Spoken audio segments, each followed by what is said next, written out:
Hi friends, ಶಾಂತ star ಚಾನಲ್ಗೆ ಸ್ವಾಗತ.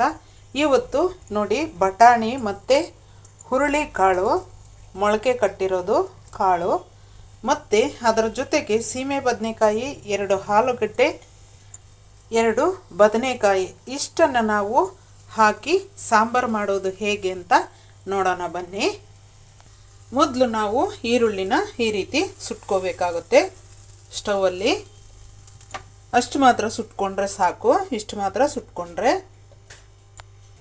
ಮೊದಲು ನಾವು ತರಕಾರಿ ಎಲ್ಲ ಕಟ್ ಮಾಡ್ಕೊಳ್ಳೋಣ. ಅದಕ್ಕೆ ಮುಂಚೆ ಸ್ವಲ್ಪ ಹುಣಸೆ ಹಣ್ಣನ್ನು ನೆನೆ ಹಾಕ್ಕೊಳ್ಳೋಣ. ಚೆನ್ನಾಗಿ ನೆನೆಯಲಿ ಹುಣಸೆಹಣ್ಣು ತರಕಾರಿ ಕಟ್ ಮಾಡೋ ಅಷ್ಟರಲ್ಲಿ.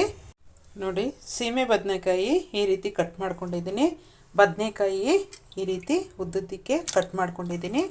ಆಲೂಗಡ್ಡೆ ಈ ರೀತಿ ಕಟ್ ಮಾಡ್ಕೊಂಡಿದ್ದೀನಿ. ಈಗ ನಾವು ಮಸಾಲೆನ ರುಬ್ಕೊಳ್ಳೋಣ. ತರಕಾರಿ ಎಲ್ಲ ನೀರಿನೊಳಕ್ಕೆ ಹಾಕಿಡೋಣ. ಮಸಾಲೆ ರುಬ್ಕೊಳ್ಳೋ ತನಕ ನೋಡಿ, ಮಸಾಲೆ ಹಸಿ ಕೊಬ್ಬರಿ ಇಷ್ಟು ತೆಗೆದುಕೊಂಡಿದ್ದೀನಿ. 10 ಒಣಮೆಣಸಿನ್ಕಾಯಿ, ಇದು ಎಣ್ಣೆಯಲ್ಲಿ ಫ್ರೈ ಮಾಡಿರೋದು, ಮತ್ತು ಸ್ವಲ್ಪ ಚಕ್ಕೆ, 2 ಲವಂಗ, ಸ್ವಲ್ಪ ಗಸಗಸೆ. ಈಗ ಇಷ್ಟನ್ನು ನಾವು ಮಿಕ್ಸಿ ಜಾರ್ಗೆ ಹಾಕ್ಕೊಂಡು ನಾವು ಮಿಕ್ಸ್ ಮಾಡ್ಕೊಳ್ಳೋಣ.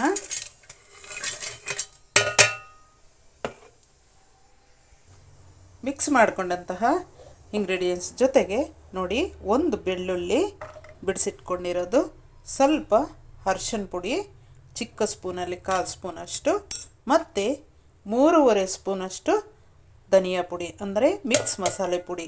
ಇಷ್ಟನ್ನು ನಾವು ನೀರು ಸ್ವಲ್ಪ ಹಾಕಿ ಮಿಕ್ಸ್ ಮಾಡ್ಕೊಳ್ಳೋಣ ನುಣ್ಣಗೆ. ಈಗ ಮಿಕ್ಸ್ ಮಾಡಿಕೊಂಡಂತಹ ಇಂಗ್ರೀಡಿಯೆಂಟ್ಸ್ ಜೊತೆಗೆ ನಾವು ಸುಟ್ಕೊಂಡಿರುವಂತಹ ಈರುಳ್ಳಿನ ಸೇರಿಸಿ ಇನ್ನೊಂದು ಸ್ವಲ್ಪ ನೀರು ಹಾಕ್ಕೊಂಡು ನೈಸಾಗಿ ರುಬ್ಕೊಂಡ್ಬಿಡೋಣ. ಈಗ ನಾವು ನೋಡಿ ಮೊಳಕೆ ಕಾಳನ್ನು ಒಂದು ಪಾತ್ರೆಗೆ ಸೇರಿಸೋಣ. ಎಲ್ಲ ನೀಟಾಗಿ ತೊಳೆದಿಟ್ಟಿರೋದು, ಮತ್ತು ಅದರ ಜೊತೆಗೆ ತೊಳೆದಿಟ್ಟಿರುವಂತಹ ತರಕಾರಿ ಸೇರಿಸೋಣ. ಮತ್ತು 2 ಟೊಮೆಟೊ ಕಟ್ ಮಾಡಿರೋದು, ನಾಟಿ ಟೊಮೆಟೊನ ಸೇರಿಸ್ತಾ ಇದ್ದೀನಿ. ಮತ್ತು ಇದರ ಜೊತೆಗೆ ಹುಣಸೆ ಹುಳಿ ನೀರನ್ನು ಸೇರಿಸ್ತಾ ಇದ್ದೀನಿ. ಮತ್ತು ನಾವು ಮಿಕ್ಸ್ ಮಾಡಿಕೊಂಡಂತಹ ಮಸಾಲೆ ಕೂಡ ಸೇರಿಸ್ತಾ ಇದ್ದೀನಿ. ಮಸಾಲೆ ರುಬ್ಬಕ್ಕೂ ಎಲ್ಲ ಕೂಡ ಈ ಚೆಂಬು ನೀರಾಗಿದೆ. ಮತ್ತೆ 1 ಚೆಂಬು ನೀರನ್ನು ಸೇರಿಸ್ತಾ ಇದ್ದೀನಿ. ನಮಗೆ ಸಾಂಬಾರು ತುಂಬಾ ಗಟ್ಟಿ ಬೇಕು ಅಂತಂದರೆ ನೀರು ಸ್ವಲ್ಪನೇ ಸೇರಿಸ್ಬೋದು. 2 ಚೆಂಬು ಆದ್ರೂ ಸಾಕಾಗುತ್ತೆ, ಅಂದರೆ ಬೇಯಬೇಕಾಗುತ್ತೆ ತರಕಾರಿ ಕಾಳು. ಅದರಿಂದಾಗಿ ನೋಡಿ, ಮತ್ತೆ ಇನ್ನೊಂದು ಚೆಂಬಲ್ಲಿ 3ನೇ ಚೆಂಬು ಇದರಲ್ಲಿ ನಾನು ನೋಡಿ 3/4 ಚೆಂಬಷ್ಟು ನೀರನ್ನು ಸೇರಿಸಿದ್ದೀನಿ. ಅಷ್ಟು ನೀರನ್ನು ಮಾತ್ರ ವಾಪಸ್ ತೆಗಿತಾ ಇದ್ದೀನಿ. ಈಗ ಇದನ್ನು ಚೆನ್ನಾಗಿ ಕಲಸಿ ಹಾಗೆ ಕುದಿಯಕ್ಕೆ ಬಿಡೋಣ. ಒಂದು 15 ನಿಮಿಷ 20 ನಿಮಿಷಗಳ ಕಾಲ ಬೇಕಾಗುತ್ತೆ ಫ್ರೆಂಡ್ಸ್ ಸಾಂಬಾರು ಆಗೋದು. ಈಗ ತಕ್ಕಷ್ಟು ಉಪ್ಪನ್ನು ಸೇರಿಸೋಣ. ಚೆನ್ನಾಗಿ ಕುದೀಲಿ.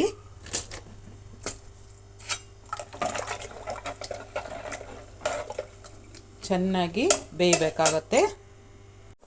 ನೋಡಿ, ಪಾತ್ರೆಯಲ್ಲಿ ಮಾಡಿದರೆ ಕುದೀತಾ ಈ ರೀತಿ ಅದಕ್ಕೆ ಬಂದ್ಬಿಡುತ್ತೆ. ಈ ಕುದೀತಾ ಇದೆಯಲ್ಲ, ಈ ರೀತಿ ಬಂದಾಗ ನಾವು ಏನು ಮಾಡಬೇಕಂದ್ರೆ ಒಗ್ಗರಣೆ ಕೊಡಬೇಕು. ಇನ್ನೇನು ಒಂದು 5-6 ನಿಮಿಷದಲ್ಲೇ ಸಾಂಬಾರು ರೆಡಿ ಆಗುತ್ತೆ. ಈಗ ಒಗ್ಗರಣೆ ಕೊಡೋಣ. ಒಗ್ಗರಣೆ ಬಾಣಲಿ ಇಟ್ಕೊಂಡು ಅದಕ್ಕೆ ನಾವು ಆಯಿಲನ್ನು ಒಂದು 2.5 ಸ್ಪೂನಷ್ಟು ಹಾಕೋಣ. ಈ ಸ್ಪೂನಲ್ಲಿ ಸಾಕಷ್ಟು ಆಯಿಲು. ಈಗ ಅದರ ಜೊತೆಗೆ ಸ್ವಲ್ಪ ಸಾಸಿವೆನ ಸೇರಿಸ್ತಾ ಇದ್ದೀನಿ, ಮತ್ತು ಈರುಳ್ಳಿ ಮತ್ತು ಒಣಗಿದ ಕರಿಬೇವಿನ ಸೊಪ್ಪನ್ನು ಸೇರಿಸ್ತಾ ಇದ್ದೀನಿ. ಈಗ ಇಷ್ಟು ಫ್ರೈ ಆಗಲಿ.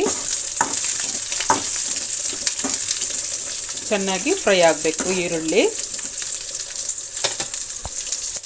ಅದರ ಜೊತೆಗೇ ಸ್ವಲ್ಪ ಉಪ್ಪನ್ನು ಸೇರಿಸ್ತಾ ಇದ್ದೀನಿ, ಕಲ್ಲುಪ್ಪನ್ನು. ಯಾಕಂದರೆ ಆಯಿಲು ಸಪ್ಪೆ ಇರುತ್ತೆ, ಈರುಳ್ಳಿ ಕೂಡ ಸಪ್ಪೆ ಇರುತ್ತೆ. ಅದರಿಂದಾಗಿ ಸ್ವಲ್ಪ ಉಪ್ಪನ್ನು ಸೇರಿಸಿದಾಗ ತುಂಬ ಚೆನ್ನಾಗಿರುತ್ತೆ ಒಗ್ಗರಣೆ. ನೋಡಿ, ಸಾಂಬಾರು ಒಂದು ಹದಕ್ಕೆ ಬಂದುಬಿಡ್ತು. ಈ ನೊರೆ ಅನ್ನೋದು ಎಲ್ಲ ಹೋಗಿಬಿಡುತ್ತೆ ಸಾಂಬಾರು ಆಗೋ ಅಷ್ಟರಲ್ಲಿ. ಅದೇ ನಿಮಗೆ ಸೂಚನೆ ಸಾಂಬಾರು ಆಗೋಕ್ಕೆ ಟಿಪ್ಸ್ ಅನ್ನೋದು.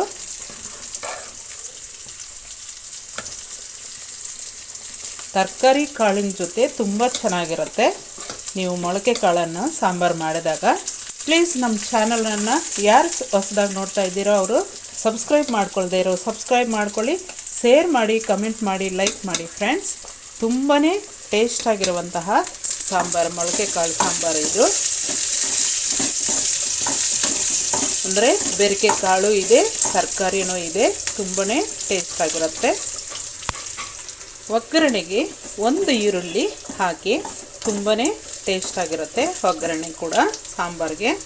ಆಯಿತು ಒಗ್ಗರಣೆ. ಈಗ ನಾವು ಪಾತ್ರೆಗೆ ಹಾಕೋಣ.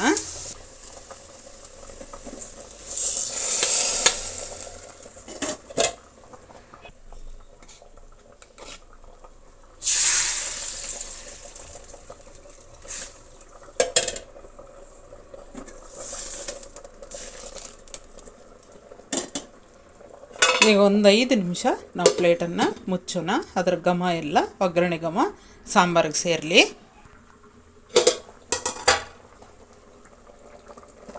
ಸಾಂಬಾರು ಪೂರ್ತಿ ರೆಡಿ ಆಯಿತು ಫ್ರೆಂಡ್ಸ್. ನೋಡಿ, ನೊರೆ ಅನ್ನೋದೇ ಇಲ್ಲ, ಸೈಡ್ ಕೂಡ ಇಲ್ಲ. ನೊರೆ ಸಾಂಬಾರು ರೆಡಿಯಾಗಿದೆ ಅಂತ ಅರ್ಥ. ಈಗ ನಾವು ಸ್ಟವನ್ನು ಆಫ್ ಮಾಡೋಣ. ಸಾಂಬಾರನ್ನು ಸರ್ವಿಂಗ್ ಬೌಲ್ಗೆ ತೆಗೆದುಕೊಂಡಿದ್ದೀನಿ. ನೋಡಿ, ಎಷ್ಟೋ ರುಚಿಯಾದಂತಹ ಮೊಳಕೆ ಕಾಳು ತರಕಾರಿ ಜೊತೆ ಹಾಕಿ sambar ready friends. Thank you.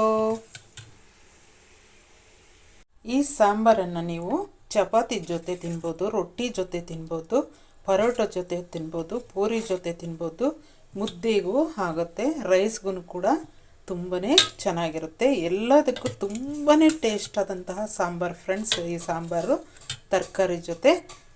ಮತ್ತೊಮ್ಮೆ ಥ್ಯಾಂಕ್ ಯು ವೆರಿ ಮಚ್.